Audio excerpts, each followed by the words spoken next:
Good morning all of you. Last క్లాస్లో మనం చూసినట్లయితే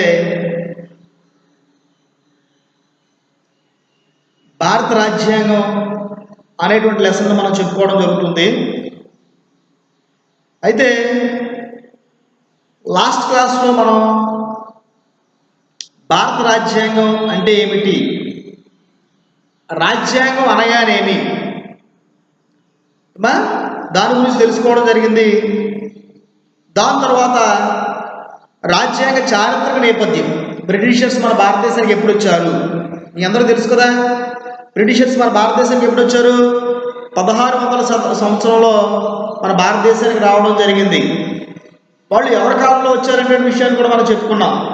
ఎవరి కాలంలోనో మొఘల్ చక్రవర్తుల కాలంలోనే బ్రిటిషర్స్ మన భారతదేశానికి రావడం జరిగింది అనేటువంటి విషయాన్ని కూడా మనం తెలుసుకోవడం జరిగింది. అయితే వాళ్ళు ఎంతకాలం మనం పరిపాలన చేశారనేటువంటి విషయాన్ని మనం ఆలోచన చేసినట్లయితే వాళ్ళు మనల్ని ఎంతకాలం పరిపాలన చేశారు? 200 సంవత్సరాలు వాళ్ళు మనల్ని పరిపాలన చేయడం జరిగింది. అప్రాక్సిమేట్లీ 200 years, 200 సంవత్సరాలు వాళ్ళు మనల్ని పరిపాలన చేయడం జరిగింది. అంటే వాళ్ళు 1600 సంవత్సరంలో వ్యాపార రీతి మాత్రం మన భారతదేశానికి వచ్చి ఈస్ట్ ఇండియా కంపెనీ అనేటువంటి దాన్ని ప్రారంభించు. ఈస్ట్ ఇండియా కంపెనీ ఆధ్వర్యంలోనే వాళ్ళు దాని ద్వారా మన భారతదేశానికి వచ్చి మొఘల్ సుల్తాన్లు వాళ్ళు అసమర్థులు కావడం వల్ల వాళ్ళ కాలంలోనే మన భారతదేశంలో వాళ్ళు ఏం చేయడం జరిగిందని చెప్పొచ్చు. అంటే వాళ్ళ కాలంలోనే ఇతర రాష్ట్రాలు, ఇతర ప్రాంతాల్లో ఉన్నటువంటి రాజులు కూడా వాళ్ళకి సహాయం చేయడం ద్వారా మన భారతదేశాన్ని వాళ్ళు ఆక్యుపై చేసి పరిపాలన అనేటువంటి దాన్ని ప్రారంభించారు అనేటువంటి విషయాన్ని మనం లాస్ట్ క్లాస్లో మనం చెప్పుకున్నాం. అయితే వాళ్ళు మన భారతదేశానికి వచ్చినప్పుడు మనం గమనించినట్లయితే వాళ్ళు మనకి స్వాతంత్రాన్ని ఇవ్వడం జరిగింది. మీ అందరికీ తెలుసు, మనం 2 సార్లు ఫ్లాగ్ హోస్టింగ్ అనేటువంటి చేయడం జరుగుతుంది. 2 సార్లు ఫ్లాగ్ అనేటువంటి దాన్ని ఎగరవేయడం జరుగుతుంది. మన స్కూల్స్లో చూసుంటాం, కాలేజెస్లో కూడా చూసే ఉంటాం. మనకి స్కూల్స్ రీఓపెనింగ్ అయిన తర్వాత ఆగస్ట్ 15th, ఎందుకు మనం ఆగస్ట్ 15th ఫ్లాగ్ హోస్టింగ్ అనేటువంటి ఎందుకు చేస్తాం? ఎందుకు తెలుసు కదా, తెలుసు అందరికీనే. మనకి స్వాతంత్రం వచ్చినటువంటి రోజు ఎప్పుడు? మనకి 1947 ఆగస్టు 15, 1947 స్వాతంత్రం వచ్చిన రోజున మనం ఏం చేస్తామని చెప్పొచ్చు అంటే ఫ్లాగ్ అనేటువంటి దాన్ని ఎగరవేయడం జరుగుతుంది. మనందరూ కూడా భారతదేశంలో ఉన్నటువంటి ప్రతి పౌరుడు కూడా ఆ రోజు మనకి ఈ ఫ్లాగ్ హోస్టింగ్ కార్యక్రమంలో ప్రతి ప్రాంతంలో కూడా వాళ్ళందరూ కూడా రాజకీయ నాయకులతో సహా చదువుకున్న వాళ్ళు కానీ చదువుకోని వాళ్ళు కానీ అందరూ కూడా మన భారతదేశాన్ని యొక్క గౌరవాన్ని, మన స్వాతంత్రాన్ని మనం ప్రకటించుకునేటువంటి రోజుని మనం ఏం చేస్తామని చెప్పొచ్చు అంటే మనం అందరూ కూడా సంతోషంగా జరుపుకోవడం అనేటువంటిది ఆనవాయితీగా మనకి 1947 నుంచి కూడా వస్తూనే ఉన్నది. అంటే ఇక్కడ మనం గమనించినట్లయితే ఈ రోజు మనం ఎందుకు చేసుకుంటాం? మనం ఆగస్టు 15 మనకి స్వాతంత్రం వచ్చింది కాబట్టి మనం ఆ రోజు మనం ఏం చేస్తామని చెప్పొచ్చు అంటే మనం ఈ ఆగస్టు 15 మనం ఫ్లాగ్ హోస్టింగ్ అనేటువంటి దాన్ని ఫ్లాగ్ అనేటువంటి ఎగరవేయడం జరుగుతూ ఉంది. ఇక్కడ మనం ఈ విషయాన్ని మీకు చెప్పడం గల కారణం ఏంటంటే ఇప్పుడు మనం చెప్పుకునేటువంటి టాపిక్లో మనం చూసినట్లయితే రాజ్యాంగ నిర్మాణం. మన భారతదేశానికి స్వాతంత్రం ఇచ్చిన తర్వాత బ్రిటిషర్స్ ఏం చేశారని చెప్పొచ్చు అంటే మీరు ఏ విధంగా పరిపాలన చేసుకుంటారో అనేటువంటి విషయాన్ని మనకి తెలియచేయమని అడిగారు వాళ్ళు. ఎవరు? బ్రిటిషర్స్. దానికోసమే మనం ఏం చేసామని చెప్పొచ్చు అంటే 1947 మనకి వాళ్ళకు స్వాతంత్రం ఇచ్చేశారు. కానీ మనం పరిపాలన ఎప్పుడైతే ప్రారంభించామో ఎప్పుడు ప్రారంభించాం? January 26th ఆ రోజున మనం రిపబ్లిక్ డే కింద సెలబ్రేట్ చేసుకోవడం అనేటువంటిది జరుగుతూ ఉంటుంది. అంటే దానికి దీనికి డిఫరెన్స్ తెలియదు. ఆగస్టు 15కి తరువాత రిపబ్లిక్ డేకి డిఫరెన్స్ మనం గమనించినట్లయితే స్వాతంత్రం వచ్చింది అయితే 1947లో అయితే రిపబ్లిక్ డే అనేటువంటి దాన్ని మనం ఎప్పుడు చేసుకుంటామని చెప్పొచ్చు అంటే January 26. ఎందుకని? January 26 నుంచి మనకి పూర్తి పరిపాలన మనం చేయడం జరిగింది. అంటే మన రాజ్యాంగం అమలులోకి వచ్చింది ఎప్పుడని చెప్పొచ్చు అంటే మనం తయారు చేసుకున్న రాజ్యాంగం అమల్లోకి వచ్చింది ఎప్పుడైనా మనం గమనించినట్లయితే January 26. దాని గురించి ఆ రెండింటి మధ్య డిఫరెన్స్ తెలియచేయాలనే ఉద్దేశంతోనే August 15 రెండుసార్లు ఫ్లాగ్ అనేటువంటి ఎందుకు ఎగరేస్తారనేటువంటి విషయాన్ని నేను మీకు వివరించడం జరిగింది. ఇప్పుడు మనం ఈ క్లాస్లో మనం గమనించినట్లయితే రాజ్యాంగ నిర్మాణం గురించి మనం తెలుసుకుందాం. ఏంటి రాజ్యాంగం అంటే మీకు ఆల్రెడీ నేను రాజ్యాంగం అంటే ఏమిటో అనేటువంటి విషయాన్ని మీకు చెప్పాను. నేను ఏమా రాజ్యాంగం అంటే ఏంటనేటువంటి విషయాన్ని మీకు చెప్పడం జరిగింది. అంటే రాజ్యాంగం ఒక నమూనా పత్రాన్ని పరిపాలన ఏ విధంగా చేయాలి అనేటువంటి విషయాలపైన ప్రజల్ని పరిపాలన చేయడానికి ప్రజలు అభివృద్ధి చేయడానికి తయారు చేసుకున్నటువంటి ఒక నమూనా పత్రాన్ని మనం ఏమని పిలుస్తామని చెప్పొచ్చు అంటే రాజ్యాంగం అని పిలుస్తామనేటువంటి విషయాన్ని మనం చెప్పుకోవడం జరిగింది. అయితే అసలు ఈ రాజ్యాంగాన్ని మనం ఎలాగా నిర్మాణం జరిగింది అనేటువంటి విషయాన్ని మనం పరిశీలన చేసినట్లయితే ఈ రాజ్యాంగాన్ని వ్రాయడానికి ముందుగా మన భారతదేశంలో మనం గమనించినట్లయితే రాజ్యాంగ పరిషత్ అనేటువంటి సంస్థను మనం స్థాపించుకోవడం జరిగింది. రాజ్యాంగ పరిషత్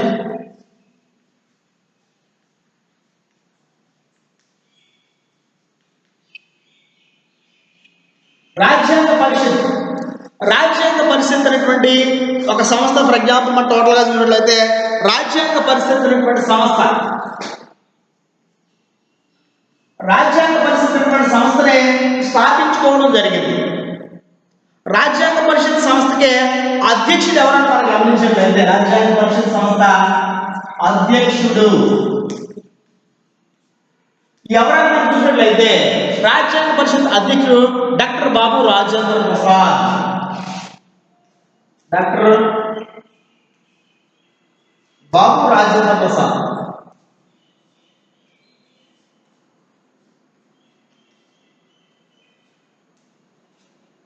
ఇతను రాజ్యాంగ పరిషత్కి అధ్యక్షుడి కింద ఉన్నారు. ఇతర కాలంలోనే మనం గమనించినట్లయితే రాజ్యాంగ పరిషత్కి బ్రిటిషర్స్ కాలంలోనే మనం చూసినట్లయితే రాజ్యాంగ పరిషత్కి మనం గమనించినట్లయితే వాళ్ళు దానికోసమే రాజ్యాంగ పరిషత్ దాన్ని ఎప్పుడు ఏర్పాటు చేసుకోవడం జరిగింది. రాజ్యాంగ పరిషత్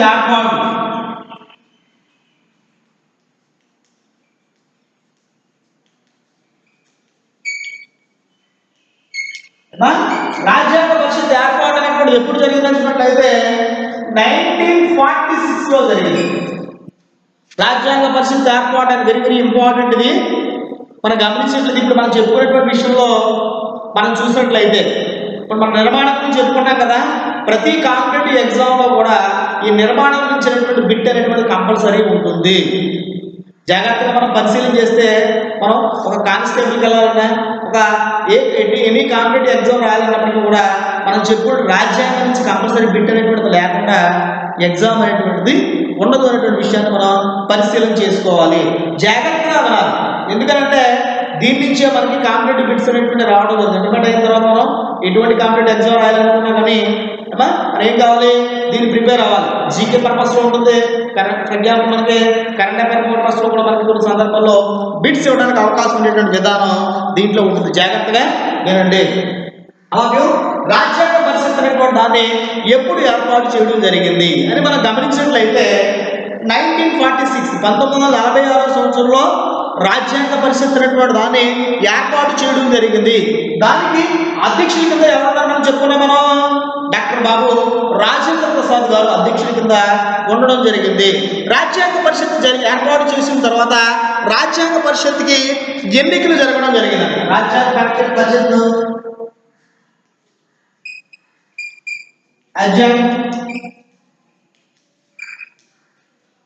పరిషత్కి ఎన్నికల్లో ఉన్నటువంటి స్థానాలు ఎన్నికల్లో మనం గమనించినట్లయితే రాజ్యాంగ పరిషత్ లెజిస్లేటివ్ అసెంబ్లీస్ అని చెప్పి ప్రొవిజన్స్ అని చెప్పుకోవడం జరుగుతుంది. ఎన్నికల స్థానాలు మనకి గమనించినట్లయితే రాజ్యాంగ పరిషత్తులో ఉన్నటువంటి ఎన్నికల యొక్క స్థానాలు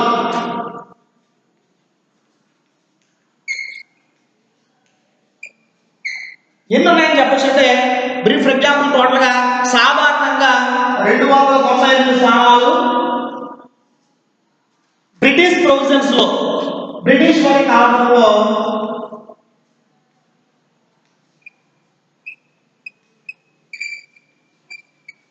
93 స్థానాలు ఉన్నాయి. అంటే రాజ్యాంగ పరిషత్తును ఏర్పాటు చేసిన తర్వాత ఎన్ని స్థానానికి ఎలక్షన్స్ కండక్ట్ చేయడం జరిగిందని మనం గమనించినట్లయితే ఎంత 5 8 ప్లస్ 385 385 స్థానాలకి ఎలక్షన్స్ కండక్ట్ చేయడం అనేటువంటిది జరిగింది. అంటే రాజ్యసభ రాజ్యాంగ పరిషత్ ఏర్పాటు చేసినప్పుడు జరిగినటువంటి ఎలక్షన్స్ లో మనం గమనించినట్లయితే వీటి కోసం provisions the total strength of the constitution assembly, అంటే మన కాన్స్టిట్యూషన్ అసెంబ్లీస్ ఎన్ని స్థానాలు గమనించినట్లయితే రాజ్యాంగ పరిషత్ అనేటువంటిది ఏర్పడినప్పుడు సాధారణంగా 192 స్థానాలు ఉన్నాయి. బ్రిటిష్ ప్రొవిజన్స్ లో బ్రిటిష్ అండర్లోనేమో మనకి 93 స్థానాలు ఉన్నాయి.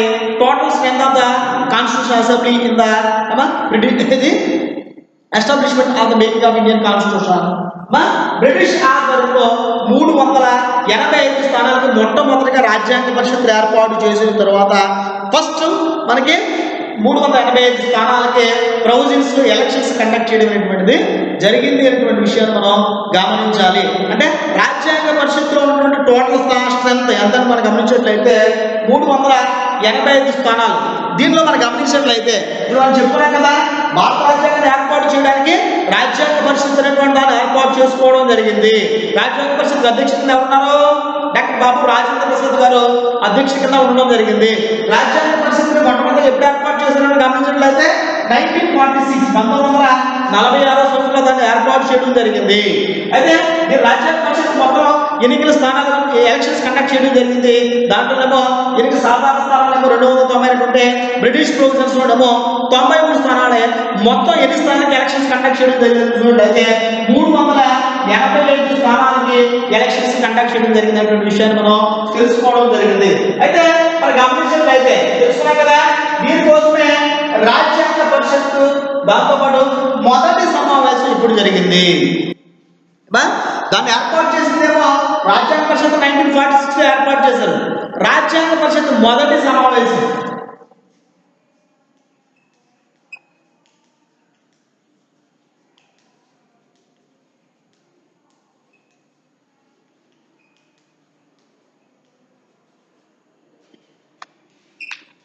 రాజ్యాంగ పరిషత్ యొక్క మొదటి సమావేశం ఎప్పుడు జరిగింది?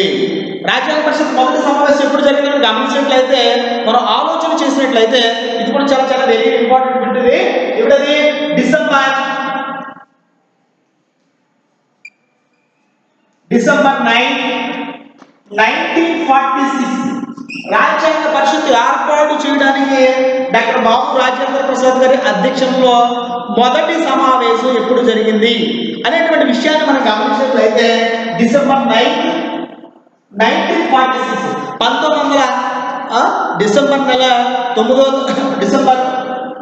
డిసెంబర్ నెల 9వ తారీఖున 1946 సంవత్సరంలో మొట్టమొదటిగా ఎలక్షన్ మొదటి సమావేశాన్ని రాజ్యాంగాన్ని ఏ విధంగా ఏర్పాటు చేయాలనే ఉద్దేశం ద్వారా మొదటి సమావేశాన్ని ఏర్పాటు చేసి ఆ సమావేశంలో డాక్టర్ బాబు రాజేంద్ర ప్రసాద్ గారు అధ్యక్ష కింద ఉన్నారు.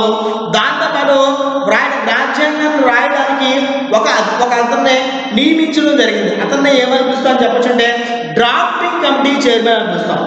రాజ్యాంగ పరిషత్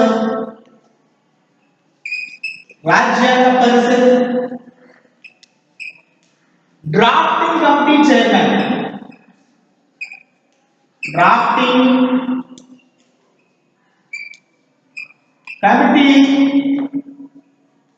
చైర్మన్ ఎవరు ఎంత చూస్తారా? డ్రాఫ్ట్ అంటే రాయడానికి ఉన్నటువంటి చైర్మన్ ఎవరైనా చూసినట్లయితే డ్రాఫ్టింగ్ కమిటీ చైర్మన్ ఎవరు అని మనం గమనించినట్లయితే మనం ప్రతి విలేజ్ లో కూడా మనం ఏంది ఫర్ ఎగ్జాంపుల్ మనకి విగ్రహాలు చూస్తూ ఉంటాం. ప్రతి గ్రామాల్లో కూడా విగ్రహాలు ఉంటూ ఉంటాయి. పెద్ద ఫర్ ఎగ్జాంపుల్ మనకి ప్రతి గవర్నమెంట్ ఆఫీసెస్ లో కూడా మనకి ఫొటోస్ కూడా కనబడుతూ ఉంటాయి. ఎవరైనా మనం గమనించినట్లయితే రాజ్యాంగ పరిషత్ డ్రాఫ్టింగ్ అతను ఎవరైనా చూసినట్లయితే మనకి డ్రాఫ్టింగ్ కమిటీ చైర్మన్ ఎవరతను డాక్టర్ బాబు రాజేంద్ర ప్రసాద్ గారు.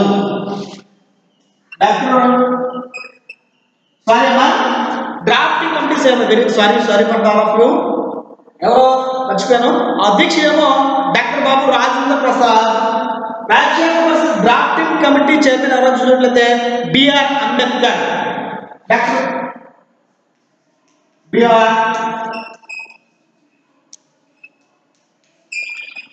అంబేద్కర్. అంబేద్కర్ గారు తెలియని వాళ్ళు ఎవరు ఉండరు. ప్రతి విలేజెస్ లో కూడా మనకి విగ్రహాలు చూస్తూ ఉంటాం. అర్థమవుతుందా? అతని ఆధ్వర్యంలోనే మన భారత రాజ్యాంగాన్ని వ్రాయబడినటువంటిది జరిగింది.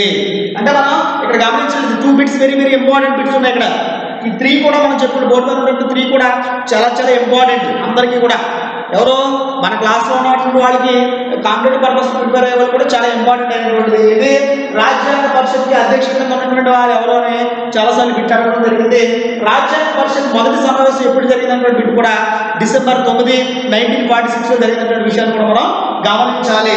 తర్వాత రాజ్యాంగ పరిషత్ డ్రాఫ్టింగ్ కమిటీ చైర్మన్ ఎవరని కూడా చాలాసార్లు అడిగారు. ఎవరో drafting committee chairman doctor Babu Rajendra Prasad గారు. ఇతర ఆధ్వర్యంలోనే భారత రాజ్యాంగాన్ని వ్రాయడమైనటువంటిది జరిగింది.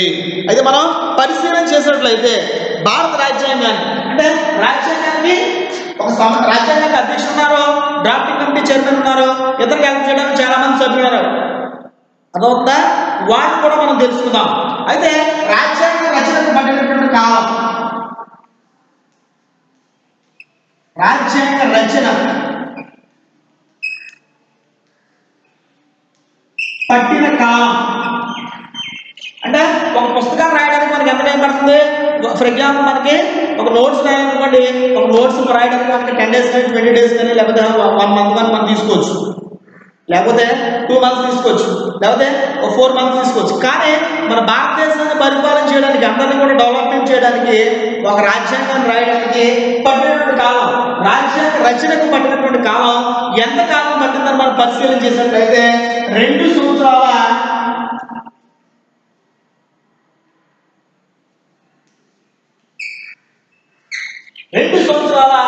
11 నెలల 18 రోజులు. చాలా జాగ్రత్తగా పరిశీలన చేయాలి. చాలాసార్లు మన కాంపిటేటివ్ పర్పస్లో కూడా వచ్చినట్టు పెట్టింది ఏమా. ఇక్కడ మనకి మీ టెక్స్ట్ బుక్స్ లో కానీ మీ నోట్స్ లో కానీ మెటీరియల్స్ లో కానీ మనం పరిశీలన చేసినట్లయితే 2 సంవత్సరాల 11 నెలల 17 రోజులు ఉన్నది. అది రాంగ్. 17 అనేటువంటిది తప్పు. మనం పరిశీలన చేసుకోవాలి. అర్థమవుతుందా? టెక్స్ట్ బుక్స్ లో కూడా మనం పరిశీలన చేసినట్లయితే, కాంపిటేటివ్ పర్పస్ లో కూడా మనం చూసినట్లయితే వాడు మిస్టేక్ అయినటువంటి ఇవ్వడం జరిగింది. అర్థమవుతుందా? 2 సంవత్సరాల 11 నెలల 18 రోజులు పట్టింది. మనకి అప్రాక్సిమేట్లీ 12 రోజులు తక్కువ 3 సంవత్సరాలు నాకు సమయం పట్టింది. నేను రాయడానికి, మన రాజ్యాంగాన్ని, మనం ప్రస్తుతం పరిపాలించిన రాజ్యాంగాన్ని వ్రాయడానికి పట్టినటువంటి కాలం. ఎందువల్ల అంత కాలం పట్టిందనేటువంటి విషయాన్ని మనం తర్వాత క్లాస్లో తెలుసుకుందాం. అంటే ఎందువల్ల ఎంత సమయం పట్టిందని చెప్పొచ్చు అంటే, ప్రపంచంలో ఉన్నటువంటి అన్ని రాజ్యాంగాన్ని కూడా పరిశీలన చేసిన తరువాత అందులో ఉన్నటువంటి మంచి మంచి విషయాలన్నీ కూడా తీసుకొచ్చి దేంట్లో పెట్టడం జరిగిందని చెప్పొచ్చు. అంటే మన రాజ్యాంగంలో చేర్చడం అనేటువంటిది జరిగింది. అంటే ప్రపంచంలో ఉన్న అన్ని రాజ్యాంగాలను చదవడం, దానిపైన చర్చ పెట్టడం, దాంట్లో ఉన్నటువంటి మంచి విషయాలు ఏవైతున్నాయో వాటిని తీసుకొచ్చి మన రాజ్యాంగంలో పెట్టడం అనేటువంటిది జరిగింది. దానికోసమే అన్ని విషయాలను కూడా పరిశీలన చేసి ప్రజల ఫ్యూచర్లో ఏ విధంగా డెవలప్మెంట్ చేయాలో, మార్పులు చేర్పులు చేయడానికి అవకాశం ఉండే విధంగానో, ప్రజలకు అనుగుణంగా ఉండేటువంటి విధంగానో అన్ని వర్గాలను కూడా దృష్టిలో పెట్టుకునే మన రాజ్యాంగాన్ని మన చైర్మన్ అయినటువంటి డాక్టర్ బిఆర్ అంబేద్కర్ దాన్ని వ్రాయడం అనేటువంటి జరిగింది. అంటే బలహీన వర్గాలని, దాంతోపాటు ధనిక వర్గాలని, వాళ్ళని కూడా దృష్టిలో పెట్టుకుని మన రాజ్యాంగాన్ని రాసినటువంటి వ్యక్తి ఎవరైనా చూసినట్లయితే మనకి drafting committee chairman doctor B R Ambedkar. ఇతర ఆధ్వర్యంలోనే 2 సంవత్సరాల 11 నెలల 18 రోజులు మన రాజ్యాంగాన్ని వ్రాయడం అనేటువంటిది జరిగింది. అయితే మనం గమనించినట్లయితే మన రాజ్యాంగంలో ఫర్ ఎగ్జాంపుల్ మనకి ప్రధాన సూత్రధారులు, రాజ్యాంగానికి ప్రధాన సూత్రధారులు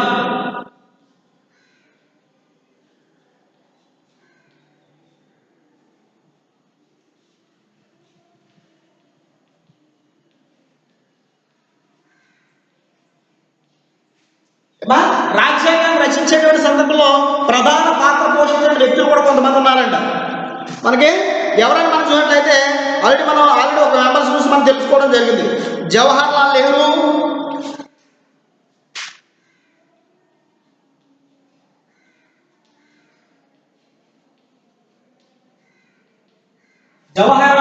గారు, మనం drafting committee chairman doctor Babu Rajendra Prasad గారు,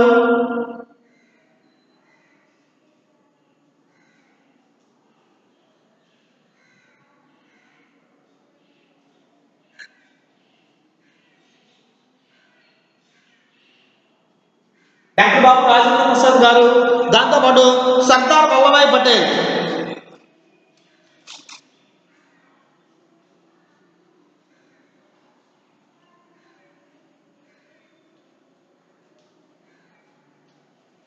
వీళ్ళు రాజ్యాంగానికి ప్రధాన సూత్రధారులు. రాజ్యాంగం రాసేటువంటి సందర్భంలో వీళ్ళు దగ్గరుండి పరిశీలన చేయడం అనేటువంటి జరిగింది. ప్రతిదాన్ని కూడా వీళ్ళు పరిశీలన చేసుకునే దీన్ని ఏం చేయడం జరిగిందని చెప్పొచ్చు అంటే ప్రముఖ పాత్ర పోషించిన వ్యక్తుల కింద మనం చెప్పుకోవచ్చు. భారత రాజ్యాంగానికి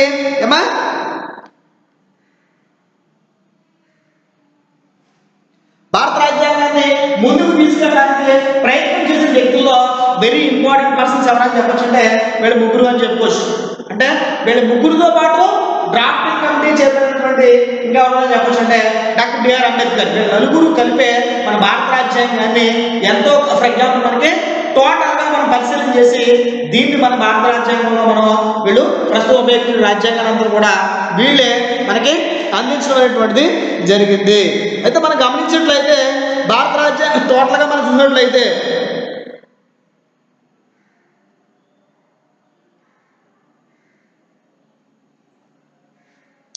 మనం పరిశీలన చేసినట్లయితే భారత రాజ్యాంగంలో ఉన్నటువంటి టోటల్గా వీళ్ళందరి యొక్క ఆధ్వర్యంలోనే మన రాజ్యాంగాన్ని అమలు చేయడం అనేటువంటిది జరిగింది అనేటువంటి విషయాన్ని మనం పరిశీలన చేసుకోవడం జరిగింది.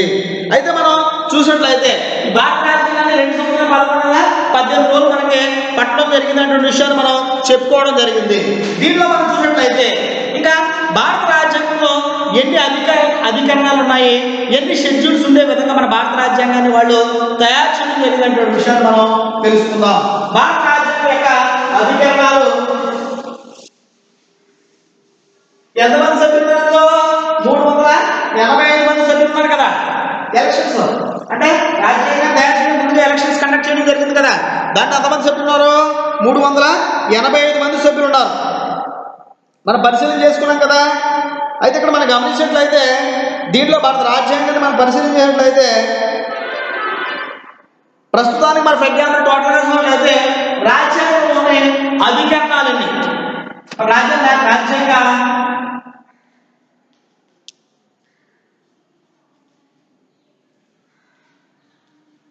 భారత రాజ్యాంగ అధికరణాలు అంటే రాజ్యాంగం మొత్తం ఎన్ని అధికరణాలు ఉన్నాయి? 395 అధికరణాలు ఉన్నాయండి. భారత రాజ్యాంగ అధికరణలు ఏంటమ్మా? 395 అధికరణాలు మనకి భారత రాజ్యాంగంలో ఉన్నాయనేటువంటి విషయాన్ని మనం పరిశీలన చేయాలి. అంటే భారత రాజ్యాంగ అధికరణం 395 అయితే షెడ్యూల్ ఎన్ని షెడ్యూల్ కింద ఉండడం జరిగిందంటే 8 షెడ్యూల్ కింద డివైడ్ చేయడం. అంటే భారత రాజ్యాంగాన్ని ముందుగా రాసినప్పుడు నమూనా పత్రంలో మనం పరిశీలన చేసినట్లయితే నమూనా పత్రంలో అధికంగా ఏమని చెప్పచ్చంటే నమూనా పత్రం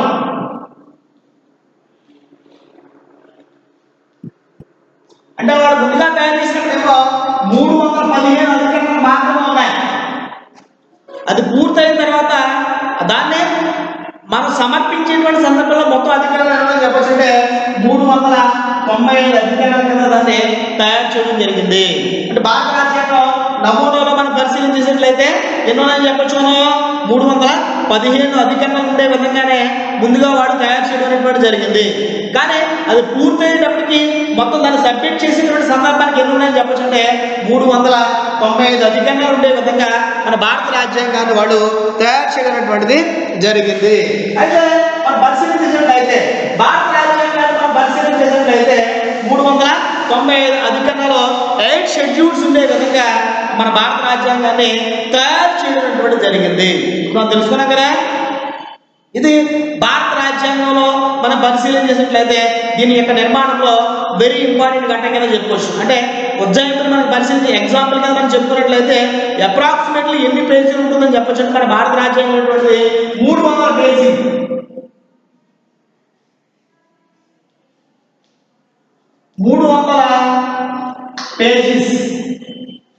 300 పేజీలు ఉండే విధంగా మన భారత రాజ్యాంగాన్ని తయారు చేయడం అనేటువంటిది జరిగింది. అయితే మనం పరిశీలన చేసినట్లయితే ఈ భారత రాజ్యాంగాన్ని ప్రజ్ఞాపన మనకి ఎప్పుడు సమర్పించడం జరిగింది? భారత రాజ్యాంగాన్ని మనం పరిశీలన చేసినట్లయితే భారత రాజ్యాంగాన్ని వాళ్ళు 1940 ప్రజ్ఞాపన టోటల్గా చూసినట్లయితే భారత రాజ్యాంగం రాజ్యాంగాన్ని వాళ్ళు మనకి టోటల్గా మనం పరిశీలన చేసినట్లయితే ఎప్పుడు దాన్ని భారత రాజ్యాంగాన్ని ఆమోదించడం జరిగినటువంటి విషయాన్ని మనం పరిశీలన చేసినట్లయితే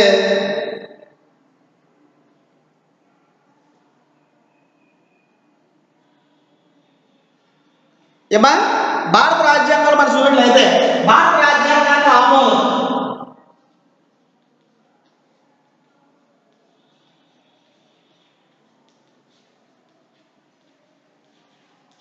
ఎప్పుడు ఆమోదించారు వీళ్ళు నవంబర్ 26, 1949 బ్రిటిష్ ప్రజాప్ మనకి 2 years 11 months 18 days వాళ్ళు కంప్లీట్ చేసిన తర్వాత వాళ్ళు పూర్తిగా పరిశీలన చేసిన తర్వాత బ్రిటిషర్స్ దాన్ని సమర్పించడం జరిగింది. ఎప్పుడు సమర్పించారు? వాళ్ళు సమర్పించిన తర్వాత బ్రిటిషర్స్ దాన్ని పరిశీలన చేసి ఆమోదించింది ఎప్పుడైనా చెప్పొచ్చంటే రాజ్యాంగ పరిషత్ ఆమోదం అనేటువంటిది నవంబర్ 26, 1949 1949 సంవత్సరంలో దాన్ని ఆమోదించడం జరిగింది.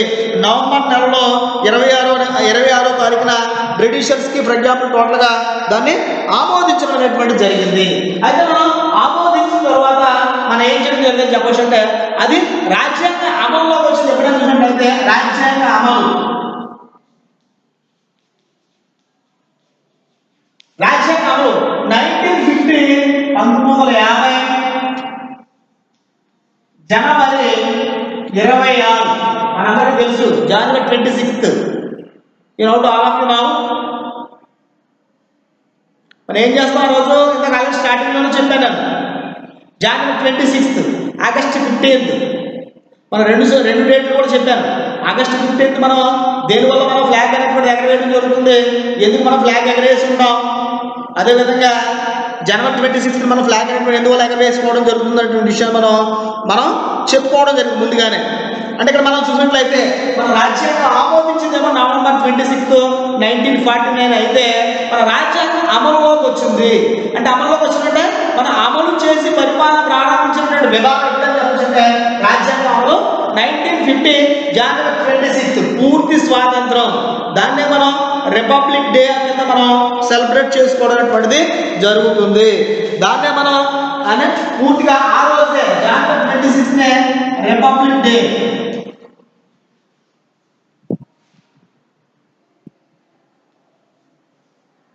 రిపబ్లిక్ డే ఆర్ గణతంత్ర దినోత్సవం.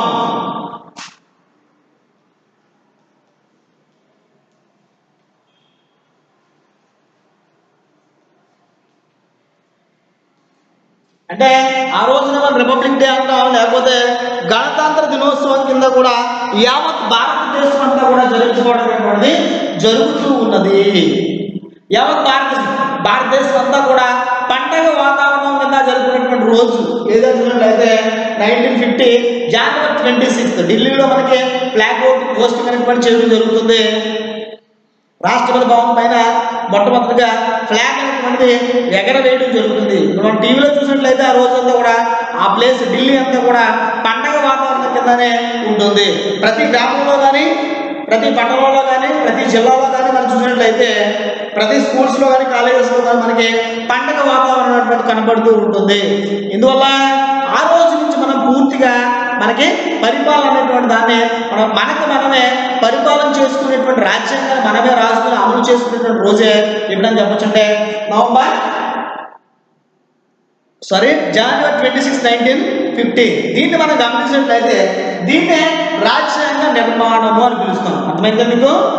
రాజ్యాంగ నిర్మాణం అంటే భారత రాజ్యాంగాన్ని ఎప్పుడు ఏర్పాటు చేశాము అంటే మనకి స్వాతంత్రం వచ్చిన తర్వాత 1946 స్వాతంత్రం వచ్చిన తర్వాత మనం చూసినట్లయితే ఒక రాజ్యాంగ పరిషత్ అనేటువంటి దాన్ని ఏర్పాటు చేసుకున్నాం అనేటువంటి విషయాన్ని మీకు చెప్పడం జరిగింది. రాజ్యాంగ పరిషత్ ఎప్పుడు ఏర్పాటు చేస్తాం మనం 1946 మనకు రాజ్యాంగ పరిషత్ అనేటువంటిది ఏర్పాటు చేసుకోవడం జరిగింది. రాజ్యాంగ పరిషత్కి ఎలక్షన్స్ కూడా కండక్ట్ చేయడం జరిగింది. అంటే ఎంతమంది సభ్యులు ఉన్నారు రాజ్యాంగ పరిషత్ మొత్తంగా? బ్రిటిష్ ప్రొవిజన్స్లో కానీ జనరల్గా కానీ చూసినట్లయితే 385 మందికి సభ్యులకి ఎలక్షన్స్ కండక్ట్ చేసి దానికి రాజ్యాంగ పరిషత్ అధ్యక్షుడు, డ్రాఫ్టింగ్ కమిటీ చైర్మన్ కూడా మనం ఏర్పాటు చేసుకోవడం అనేటువంటిది జరిగింది అనేటువంటి విషయాన్ని మనం తెలుసుకున్నాము. డ్రాఫ్టింగ్ కమిటీ ప్రజ్ఞాపన మనకి రాజ్యాంగ పరిషత్ అధ్యక్షుడు ఎవరో డాక్టర్ బాబు రాజేంద్ర ప్రసాద్ గారు డ్రాఫ్ట్, ఫర్ ఎగ్జాంపుల్ మనకి రాజ్యాంగ పరిషత్కి అధ్యక్షుడి కింద ఉండి అతని అండర్లోనే మన భారత రాజ్యాంగాన్ని డ్రాఫ్టింగ్ కమిటీ చైర్మన్ అయినటువంటి డాక్టర్ బిఆర్ అంబేద్కర్ ఆధ్వర్యంలోనే రాజ్యాంగాన్ని వ్రాయడం జరిగినటువంటి విషయాన్ని మనం తెలుసుకున్నాము. దాంతోపాటు ముఖ్య పాత్ర పోషించిన వ్యక్తుల గురించి కూడా మనం తెలుసుకున్నాం. ఎవరో వీళ్ళ ముగ్గురులో ఒకరు ఆల్రెడీ ఇప్పుడే మనం చెప్పుకున్నాం. ఎవరో జవహర్లాల్ నెహ్రూ గారు, దాంతోపాటు డాక్టర్ బాబు రాజేంద్ర ప్రసాద్ గారు, దాంతోపాటు సర్దార్ వల్లభాయ్ పటేల్ గారు.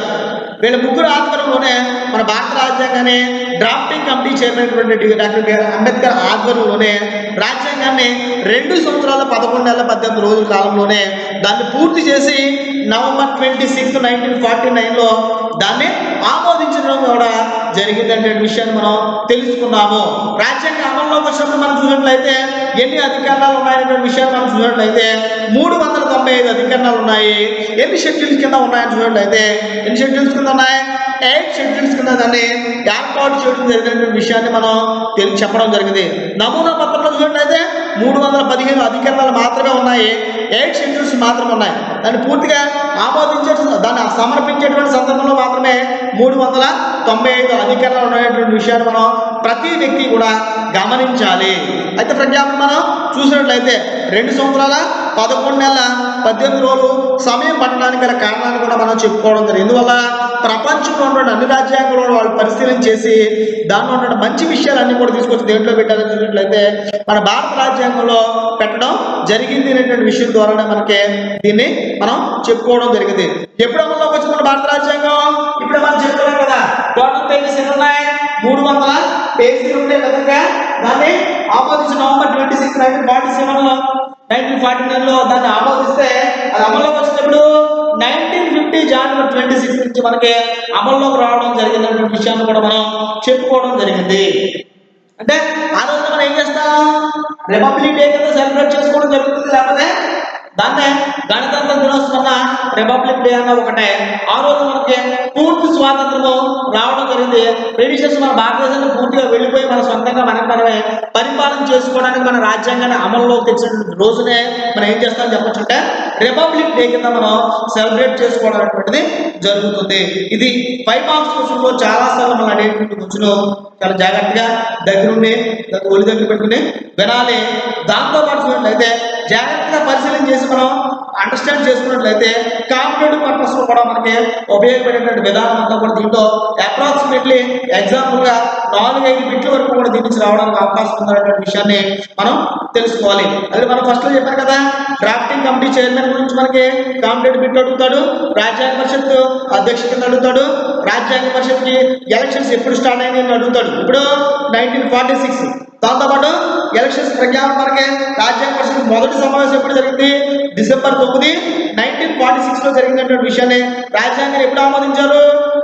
ఇప్పుడు 1949 నవంబర్ 26 మనకి ఆమోదించడం జరిగింది. అది ఎప్పుడు అమల్లోకి వచ్చింది? 1950 జనవరి 26 మనకి అమల్లోకి రావడం అనేటువంటిది జరిగింది.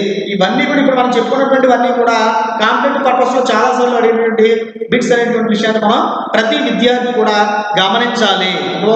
వీళ్ళు నోట్ చేసుకోవాలి. ఓకేనా? అర్థమైంది కదా?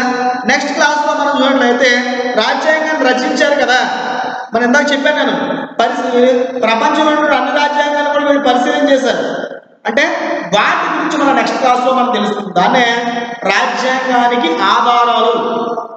మనం రాజ్యాంగం ఏ రాజ్యాంగం నుంచి ఏ దేశంలో రాజ్యాంగం నుంచి ఏ అంశాలు తీసుకొచ్చారనేటువంటి విషయాన్ని మనం నెక్స్ట్ క్లాస్లో మనం తెలుసుకుందాము. ఓకేనా? అర్థమైంది కదా? Okay, thank you.